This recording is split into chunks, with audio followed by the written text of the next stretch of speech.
Hello and welcome to my art and cooking channel. Today I have an oil pastel painting of this cute little bird that you're going to see here in a second. There he is. Very wintry. He's got the snow on the branch there. Little fluffy guy. And so I'm working here on some Canson Graduate XL mixed media paper. I had purchased a bunch of those pads from Blick, so you're probably going to see a lot of those. I still love my tone tan paper from Strathmore, so don't think I've dumped it. But they had a great deal, Blick did, with these Canson pads. I'll try to leave a link below, but I also have on my blog, I have those links available as well.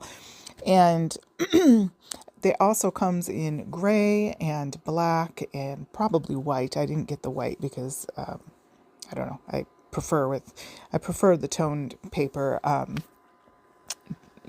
Just if you're gonna start out with something, it's better than a completely stark white. I don't know. Psychologically, it just is.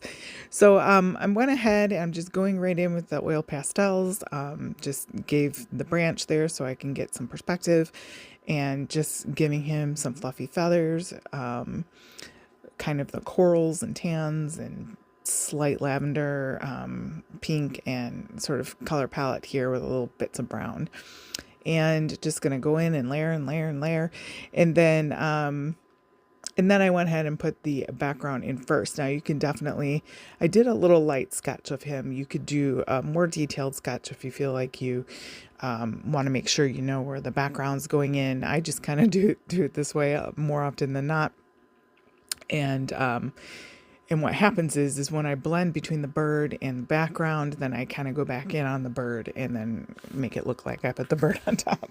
A little tricksy there, but there's more than one way to do this. It's really whatever works for you and you feel like you can visualize. For me, this is often the way that it works for me, but certainly you could go ahead and just, do it differently if that suits you. But and then I like to smooth it all out. And again, with oil pastels, you don't have to. You could leave it in the sort of crayon-y look about it, or just blocked in color. But I really like that sort of smoothed out, creamy effect. That I don't know. That's just what I prefer, I guess. It's just my style, but it doesn't mean I don't do it other ways every now and then, but it's definitely the go-to that I have. I really like that sort of creamy background with the more details in the foreground kind of thing. But anyway, whatever works. So got the edges off with the washi tape there so that we'll have a clean edge finish. This could be put in a frame. You'd want to seal it. Oil pastels don't ever really completely dry. They definitely get less tacky. And you could spray them with some adhesive, and that will definitely protect it. And then you could put it under glass. The thing, if you don't put it under glass, is just that eventually dust will stick to it. And then, so that's why often you'll see that put under glass rather than, like, say, oil paint. And not to be confused with oil paint sticks, which are different than oil pastels, but I'll have to try those sometime. We'll see.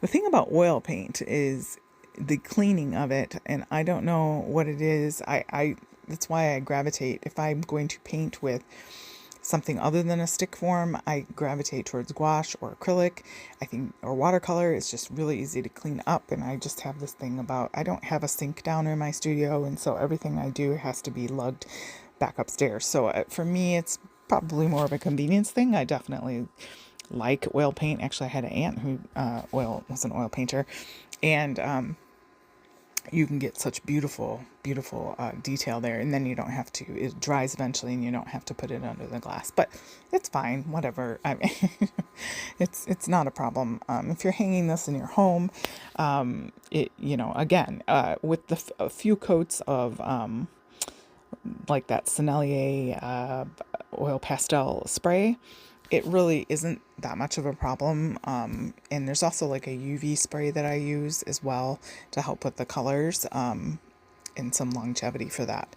But anyway, yeah, they're fun. I mean, they'll last as long as you do. Put it that way, I guess. And yeah, so he's cute. I love birds. And it's definitely winter here in the Midwest. Man, it's cold, it's snowy, it's cold, it's bitter, bitter, bitter cold. I haven't even gotten to take my walks outside. I don't know. It's just been hard, but hopefully you'll give this little guy a try. You'll dip into your art supplies. I really hope you do. Don't forget to like, share, and subscribe. Check out the links below. That would be such a great support. Thank you so much for joining me, and I hope that you start painting some birds. Have a great day.